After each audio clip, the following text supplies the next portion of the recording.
Hello and welcome to a new episode of the Good Old Podcast. I'm Jack Frenchuli for Wahoo's 24/7, and we're looking ahead for Virginia's game against Pittsburgh on Saturday. It's another noon kickoff, the last one at home. That's going to be noon. Coast Carolina is coming in next week, and it will be finally a 3:30 p.m. kickoff, not noon. I'm excited for it. I know a lot of people are excited to have finally a late kickoff happening in Charlottesville.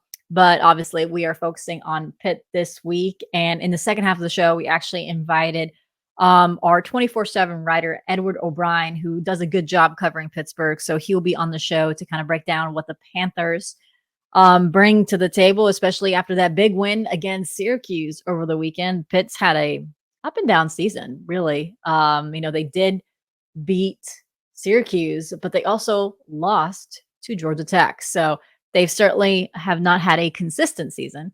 So, but they are coming into Charlottesville winning against a big opponent, Syracuse. Granted, they had a backup quarterback and Carlos Del Rio under center. But again, that's still a big win. So we're going to note a little bit more about Pitt after the break. But before we kind of get going, we spoke to Virginia head coach Tony Elliott, obviously on Tuesday during his normal media availability. And obviously the big thing that he discussed was the injuries. Virginia got hit by the injury bug coming into this game. And it's what you kind of expect when you're getting here towards the end of the season. A lot of the guys are banged up. And it just happens that most of the injuries are happening at the wide receiver position.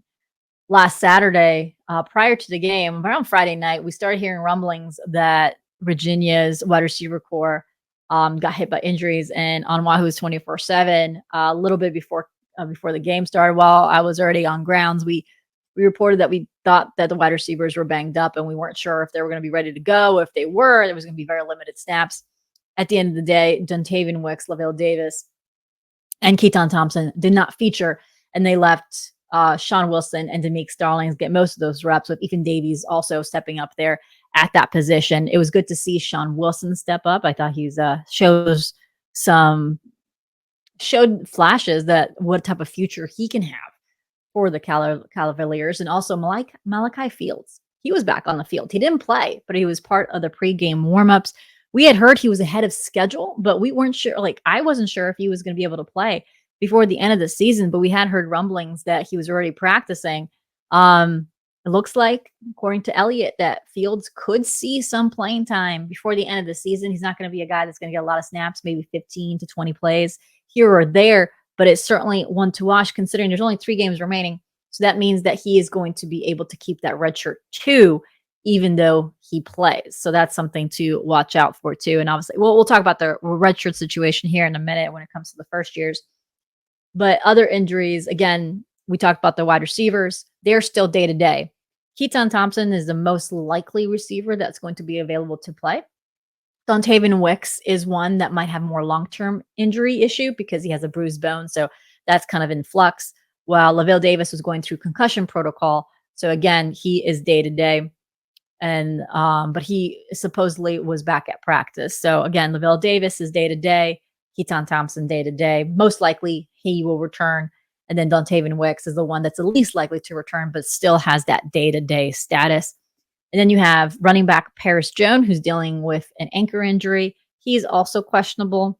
Tony Elliott also mentioned kind of day to day, but with him, if he has an ankle injury, you don't want to push it for especially a running back when you're going to take that much load, that much reps. So it's very unlikely that he will play if he's still dealing with that ankle injury and hasn't practiced, which he hadn't at last check. So if he hasn't had much practice reps and he hasn't had an ability to really work on his conditioning heading into a game, it's really unlikely that Paris Jones will play. So that's one to watch as well. Defensively, we didn't see Ben Smiley on the field last week against UNC. We saw Paul Akiri actually do work outside and inside, which actually was nice to see because he is so versatile, which is the reason why they recruited him in the first place. But he was working inside and out, and it looks like Ben Smiley was also going through concussion protocol, which is why he did not play against UNC. And then Josh Ahern is the other injury that they're monitoring. He has a hamstring injury, so they don't want to rush him. And it's about trying to control how many reps he gets as well. You don't want to rush a hamstring injury and just make it worse. So that's why James Jackson's took. So that's all the injury news coming into the game for Virginia. We have heard a couple other players are a little banged up. Starling is one of those. So we're keeping an eye on that as the game comes closer. Tony Elliott knows the challenges that this Pittsburgh defensive line will be when they come to Charlottesville on Saturday. You know, he compared them more to what Miami brought to the table, their physicality and what they can bring in the trenches. So he knows that that's going to be the key to a victory on Saturday is how his O-line handles this defensive line. He said rather than in the UNC game, those guys are more multiple. When you look at the defensive line for Pitt, again, they're more physical, the way they penetrate. So he's looking for his offensive line to really step up. The good thing for the Hoos is that the offensive line actually, I think, had one of its best run blocking games against UNC. And again, you always have to compare it to what competition they face. And again, like I said in my recap, UNC's game, they had a couple defensive linemen missing, but it was still probably the best run blocking game that Virginia has had. Again, Jonathan Leach graded the best according to Pro Football Focus. You had Ty Furnish grading one of its best. Then you had Noah Josie doing well, grading well. You had Logan Taylor grading well. So again, overall, the offensive line did its job against UNC. And honestly, with all the injuries that line has faced, they're gelling a little bit more. Now, there's still question marks on if John Paul Flores will be available. He was dressed on the sidelines, but he did not have any snaps against UNC. So that's something to monitor. And actually, it's been interesting that they have not gone to Justice Johnson in the last 2 games under center. It's been mostly Ty Furnish at that position. But the staff has really liked where the O-line has coming from. Would they want the O-line to be further along?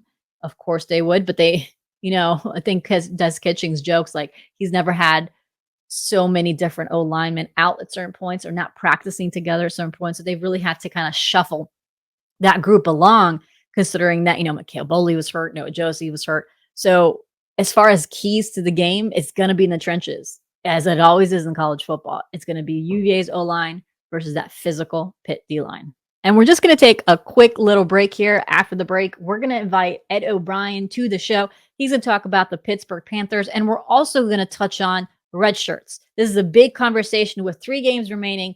You want to see which freshmen can still take a few game snaps here and there so they can get experience, but also you don't want to burn a red shirt at this junction if you don't have to. So we'll take a look at which freshmen still have possibilities of a red shirt. So we'll be back in just a few seconds.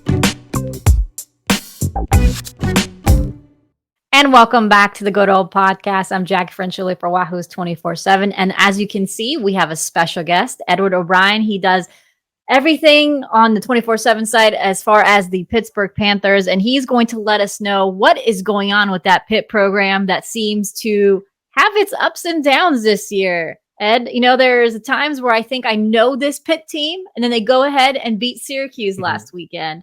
What was the difference in that game against the Orange for this team? The difference, I think the big difference is definitely one on the defensive end, defensive side of football. Pitt was able to finally get some pressure on the quarterback. Something the Panthers were known for the past at least 2 to 4 seasons.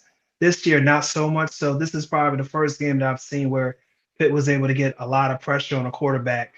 And even though it was the second string quarterback, they were able to harass the quarterback all day, get that pressure, and got great coverage and just got, for the first time, 4 quarters of good defense from their team. When you see this defense, what kind of stands out about them? First, the linebacker play, especially starting with Servancier Dennis. He's definitely the leader of the linebacker unit and the defense in general, and has played it like as one of the top players defensively in the nation. So it's been the linebackers that have played well, and the secondary, for the most part, has been great in coverage, especially in one-on-one situations. Now, there's been a few games where they've, let some big plays happen, and that's cost Pitt some games. But for the most part, I would say definitely the last game, again, both like all three lines of the defense played well. The defensive line, the linebackers, and the secondary. You got pressure, you got coverage, and you had linebackers flying over the football. So that stood out.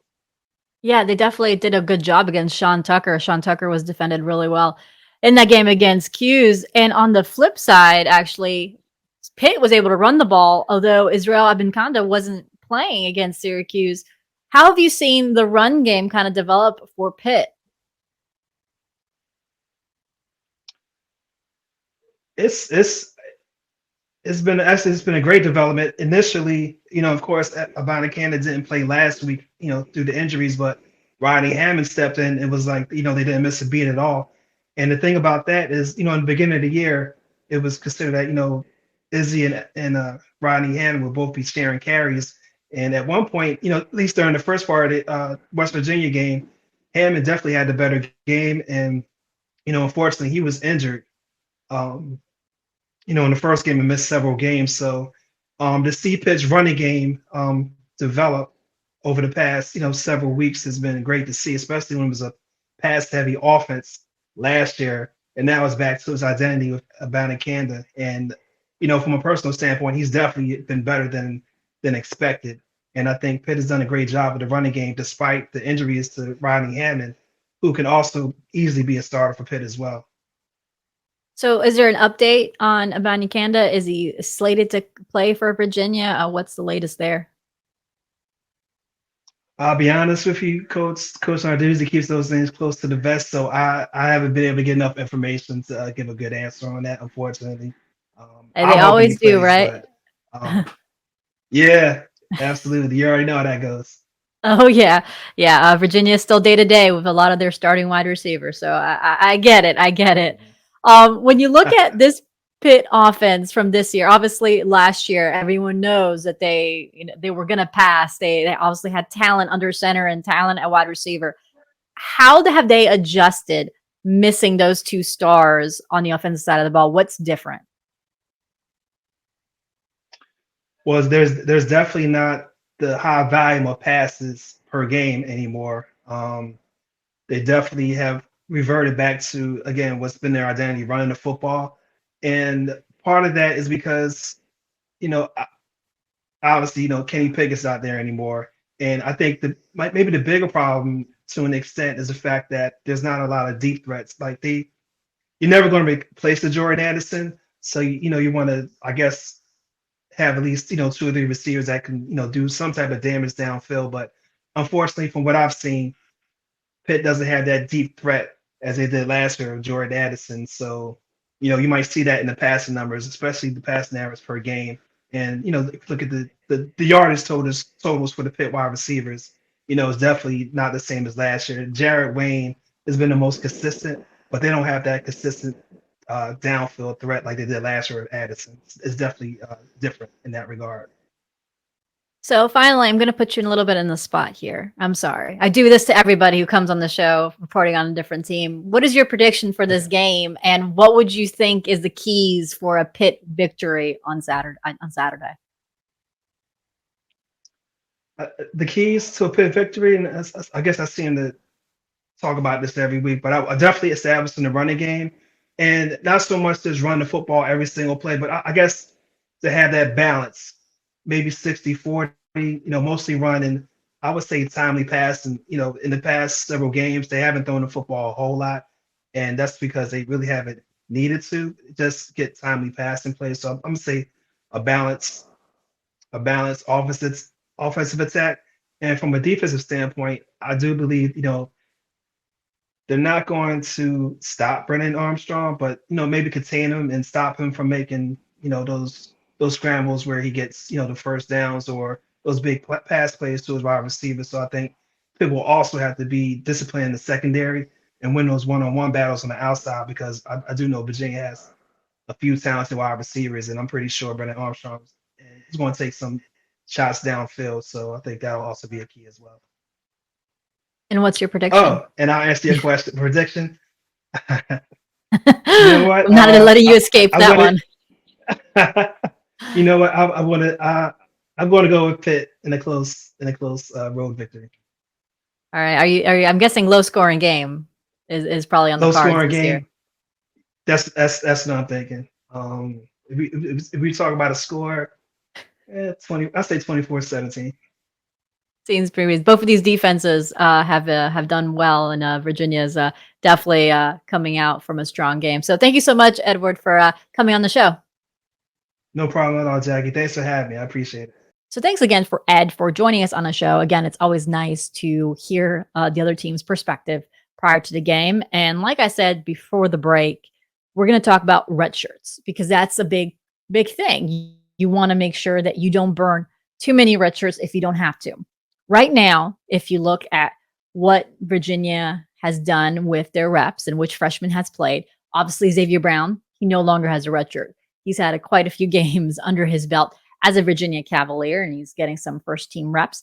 Now, Mikhail Boley also has used up his red shirt. So he's another one that will not have a red shirt moving forward. Sean Wilson has also used up his red shirt. So he is another one that will obviously not have a red shirt moving forward. And then Will Bettridge is also one. He's a starting place kicker. So those are your main guys that will not redshirt. Now, Houston Curry is one that's been on the depth chart and has been available, but they haven't wanting to burn a red shirt. So he's still available in that way. So he doesn't have to use a red shirt. Oh, and I also forgot Stevie Bracey. Stevie Bracey has been participating in games on other special teams and now at linebacker as well. So he also will not have a red shirt. So the other guys that are here as first years, Carson Gay has had some game reps, but he will also be able to redshirt. Trey McDonald, he was one that they really want him to redshirt. They're really excited about his potential. He will redshirt. All the other guys in that class, all are expected to redshirt. All the offensive linemen, like Noah Demerit, all Dawson Alters, all those guys are expected to redshirt. Terrell Jones, another one expected to redshirt. So apart from those guys that you've seen week in, week out, like Xavier Brown, Will Bettridge, Mikhail Boley prior to his injury, all those guys are the ones that have burned that redshirt and are not expected to obviously have the redshirt after this year. So that is your freshman report on where things stand. I don't expect anyone else to, if injuries allow, I don't expect like Houston Curry or anyone else to burn their redshirt since there's only 3 games remaining. And this is the point of the season. If Virginia wins 3 games in a row and still makes it a bowl game, all these freshmen that have not had a game, like Houston Curry, will still be able to play and have experience and still play in each of the last 4 games if they make it to a bowl game. So that is your red shirt report. And I guess I didn't actually give you my prediction. Now, did I? I didn't give my prediction for this game.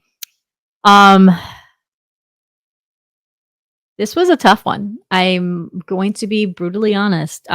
This is one that I wasn't confident in any way, shape, or form. Obviously, you guys, like last week, I thought UNC was going to be more in charge of the game than they were. So it was a pleasant surprise when Virginia kept it close and honestly had a chance to win it. I think this game is another winnable game. I think it wouldn't surprise me that Virginia would beat Pitt. I still think Pitt might edge out Virginia. Although, again, honestly, I think Virginia can win this game.